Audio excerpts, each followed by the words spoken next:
वो 15 क्वालिटीज जो मैंने आपको बताई हैं, वो आपको मैं बार बार यही बता रहा हूँ कि वो 15 क्वालिटीज आप मेरे से सीखिए, और वो 15 क्वालिटीज आपकी पर्सनालिटी के अंदर 50% भी जाती हैं तो समझ लीजिए आपका एसएसबी क्लियर करने का 90% जो प्रोबेबिलिटी है वो आपकी बढ़ गई है।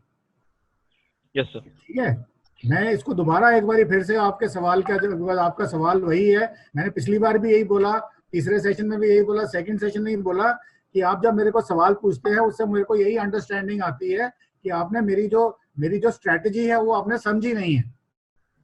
आप जो सारे हंड्रेड्स एंड थाउजेंड्स 100% जो बच्चे क्वेश्चन का आंसर ढूंढते हैं एग्जाम में पास करने के लिए या इंटरव्यू पास करने के लिए, आप भी वही क्वेश्चन का आंसर ढूंढ रहे हो। मैं ये कह रहा हूँ कि वो 15 क्वालिटीज जो एसएसबी वाला ढूंढ रहा है, वैसे ज्यादा भी हैं, पर वो कम से कम 15 को अपने अंदर डाल लें। वो कैसे डालनी है वो मैं करवाऊंगा आपसे, उसकी आपको चिंता करने की जरूरत नहीं है। ठीक है, वो कैसे 15 क्वालिटीज डालनी है वो मेरी रिस्पॉन्सिबिलिटी है, वो मैं आपको बताऊंगा, वो मैं आपको ट्रेन करूंगा। उसके बाद आपसे कोई भी आंसर निकले, कोई आंसर गलत नहीं है, सिर्फ उस आंसर का जो अंडरलाइंग थीम है, जब आप कोई बात कर रहे हैं तो वो आंखों में आंखें डाल के बात करे और कॉन्फिडेंटली बोलेगा। आप घर में भी अपनी मदर से या फादर से बात करते हैं, दोस्तों से बात करते हैं, तो छुप छुप के थोड़ी बात, खुल के कहते हैं ना यार चलो पिक्चर जाना है या मुझे ये चाहिए।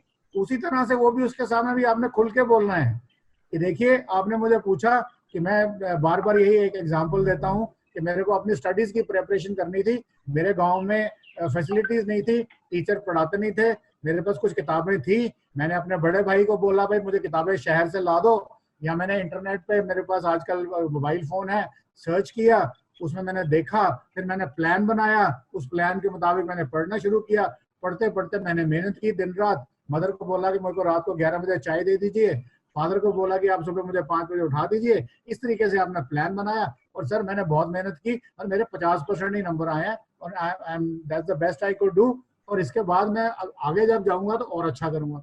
इतनी बात कहनी है आपने, ये भी गुड आंसर है आपको जो आप थ्रू कर देगा।